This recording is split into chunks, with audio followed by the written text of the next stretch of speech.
मैं डॉक्टर रमेश चंद्र वर्मा, सह आचार्य drawing and painting, RD girls college Bharatpur. आज हम अजंता के बौद्धकालीन चित्रों में गुफा संख्या 17 के चित्रों के बारे में बात करेंगे, जिसका प्रारंभ हमने पिछले वीडियो में कर दिया था। प्रमुख चित्रों में महाहंस जातक, राहुल समर्पण, महाकपि जातक, सिंहलावदान, मृग जातक और बुद्ध का जन्म या बुद्ध का दृश्य और आलेखन। पहले चित्र का वर्णन दंपतियों के चित्र। दंपतियों के चित्रों में श्रृंगार के विभिन्न पक्षों को बड़ी सफलता से दर्शाया है। एक दृश्य में राज दंपति बैठे हैं, जिनकी आंखों में आसव यानी शराब का नशा स्पष्ट दिखाई देता है। एक अन्य दृश्य में वे अनुचरों के साथ बाहर जा रहे हैं। दूसरा चित्र है मात्र पोषक जातक।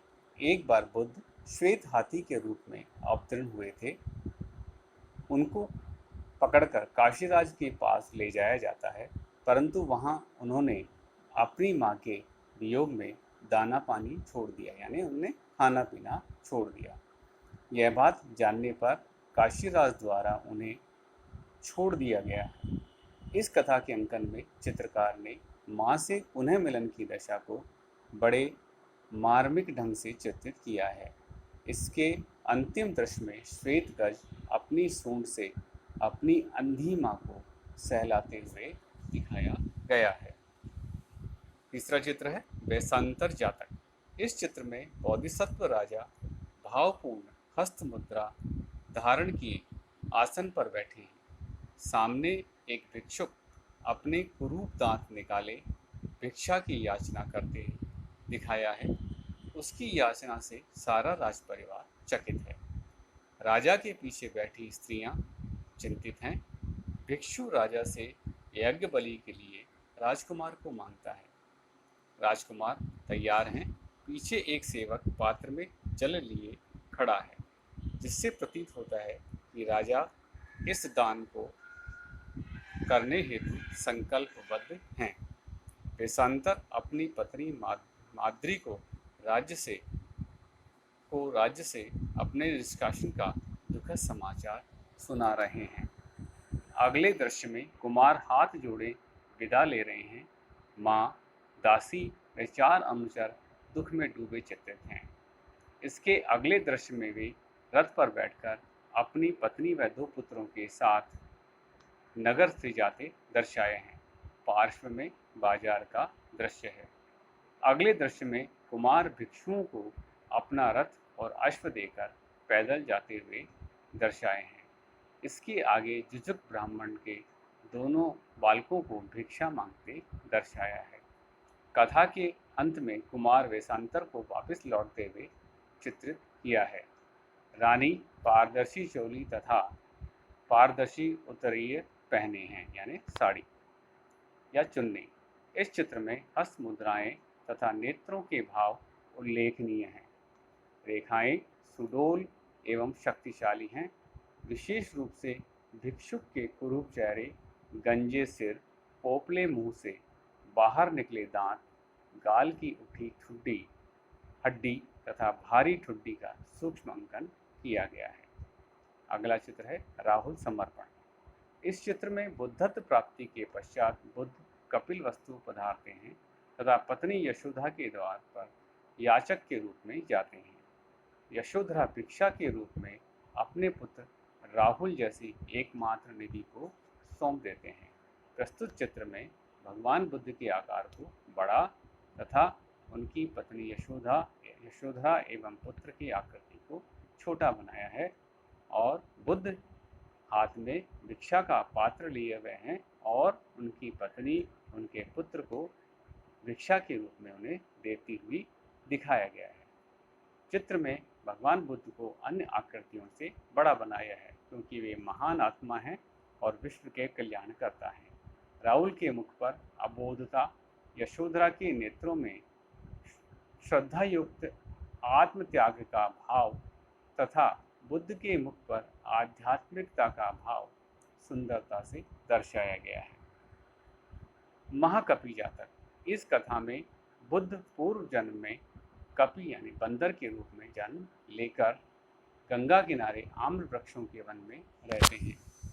बोधिसत्व रूपी बंदर के मना करने पर भी एक बंदर द्वारा आम नदी में गिरा दिया जाता है, जिसको राजा के सिपाही उठाकर राजा के पास ले जाते हैं। उसके मीठे स्वाद के कारण राजा सैनिक के साथ आम लेने आते हैं। राजा को आता देख बोधिसत्व रूपी बंदर द्वारा बंदरों को बचाने हेतु एक वृक्ष से दूसरे वृक्ष की डाल को पकड़कर अपने शरीर के पुल पर से बंदरों को जाने का आदेश देते हैं। इन बंदरों में पूर्व जन्म का चचेरा भाई देवदत्त भी था, जिसकी बोधिसत्व से सदा अनबन रहती थी। वह उचित अवसर देखकर बोधिसत्व की पीठ पर कूद जाता है, जिससे महाकपि को चोट आती है। राजा उस पर दया कर उसका उपचार कराता है। तब बोधिसत्व राजा को धर्मोपदेश देते हैं। सिंहलावदान। इस कथा में सिंहल नामक व्यक्ति व्यापारी का पुत्र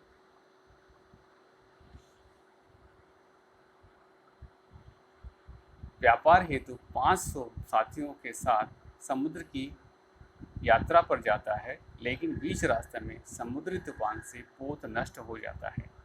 उसका समस्त सामान बिखर जाता है और मुश्किल से ताम्रद्वीप पहुंचकर हैं, जहां उन्हें नरभक्षी राक्षसों से युद्ध करना पड़ता है। राक्षस उनको खा जाते हैं। सिंहल बोधिसत्व रूपी सफ़ेद घोड़े के ले जाने के कारण बच जाते हैं। बाद में सिंहल ने उन राक्षसों को भगा दिया और वह द्वीप सिंहल द्वीप कहलाने लगा। इस चित्र में युद्ध की गति, योद्धाओं की भूमिका तथा अस्त्र शस्त्र का सुंदर अंकन किया गया है। महाहंस जातक। इस कथा के 2 दृश्य बनाए गए हैं। पहले दृश्य में 2 हंसों को पकड़ते बहेलियों और हंस भय से आतंकित उड़ते दिखाए गए हैं। दूसरे दृश्य में पकड़े गए हंस को सिंहासन पर बैठा दर्शाया है और बोधिसत्व रूपी हंस वाराणसी की राज्यसभा में राजा एवं रानी को उपदेश दे रहे हैं। हंस के ऊपर राजा ने सम्मान सूचक छत्र लगाया है। राजा के समीप बैठा बहेलिया निग्रो जाति का दिखाई देता है। विचित्र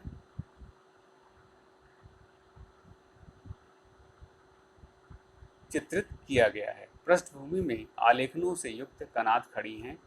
चित्र के अग्रभाग में एक झील है, जिसमें गुलाबी कमल, अनेक जल पुष्प तथा जल पक्षी भी बनाए गए हैं। चित्र अपने वर्ण विधान के कारण अंतर्राष्ट्रीय ख्याति प्राप्त कर चुका है। लाल, सफ़ेद तथा गहरे रंगों का संतुलन उल्लेखनीय है। इसको स्वर्ण रंग से दर्शाया गया है। 8वां है मृग जातक।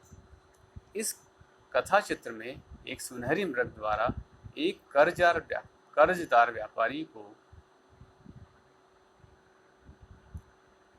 गंगा में आत्महत्या करने से रोकने व व्यापारी द्वारा आत्महत्या वाली बात न बताने को कह कर चले जाते हैं। जब वह व्यापारी बनारस शहर पहुंचता है तो राजा उन्हें सुनहरी मृग का पता बताने का इनाम देने की बात सुनकर लालचवश सुंदरी मृग का पता बता देते हैं। राजा जंगल में उस सुनहरी मृग का शिकार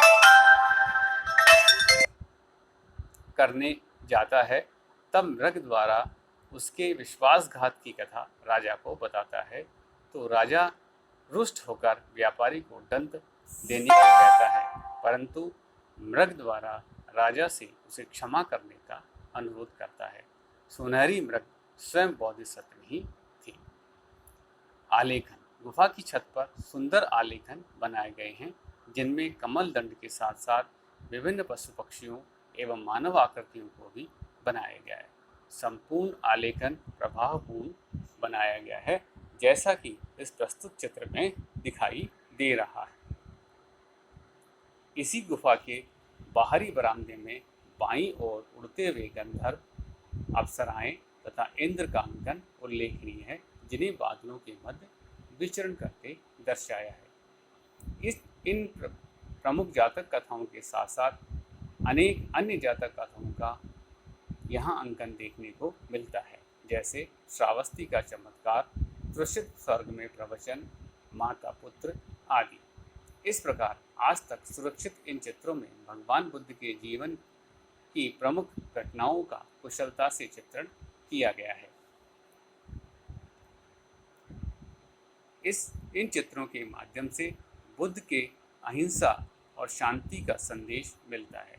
कलात्मक दृष्टिकोण से देखें तो चित्र के विषय गौण हो जाते हैं। चित्रों में प्रयुक्त रंग, चित्रण विधि, सशक्त रेखांकन आदि को देखकर विश्व के कला रसिक दांतों तले उंगली दबाने को तत्पर हो जाते हैं।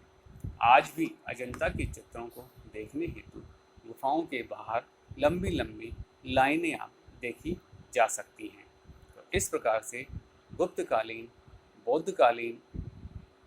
बौद्धकालीन ये चित्र जो कि अजंता की गुफाओं में हमें प्राप्त होते हैं, भारत की सर्वश्रेष्ठ चित्रकला के नमूनों के रूप में मान सकते हैं। धन्यवाद।